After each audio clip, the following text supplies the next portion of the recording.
ঢাকা মহানগর পুলিশের গোয়েন্দা শাখার সাবেক প্রধান মোহাম্মদ হারুনুর রশিদকে জিন বলে ডাকতেন সাবেক স্বরাষ্ট্রমন্ত্রী আসাদুজ্জামান খান কামাল। কারণ রাজনৈতিক সিদ্ধান্ত বাস্তবায়নে কার্যকর মনে করা হতো তাকে। আদালতে দেয়া পুলিশের সাবেক মহাপরিদর্শক চৌধুরী আবদুল্লাহ আল মামুনের জবানবন্দির নথিতে উঠে এসেছে এমন তথ্য। মঙ্গলবার আদালত সূত্রে এসব তথ্য জানা গেছে। জবানবন্দিতে চৌধুরী আবদুল্লাহ আল মামুন বলেন, ১৯ জুলাই থেকে প্রায় প্রতি রাতে স্বরাষ্ট্রমন্ত্রী আসাদুজ্জামান খান কামালের বাসায় বৈঠক হতো তাদের। বৈঠকে দুজন সচিব, এসবি প্রধান মনিরুল ইসলাম, ডিবির হারুনুর রশিদ, র্যাবের মহাপরিচালক আনসারের ডিজি জিয়াউল আহসান সহ অনেকে উপস্থিত থাকতেন। মূলত এ বৈঠক থেকে সব রকম নির্দেশনা ও পরামর্শ করা হতো।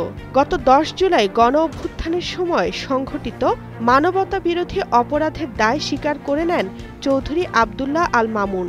এরপর সাবেক এই আইজিপি রাজসাক্ষী হওয়ার ইচ্ছা পোষণ করেন। কারাগারে তাকে নিরাপত্তার জন্য আলাদা কক্ষে রাখা হয়েছে।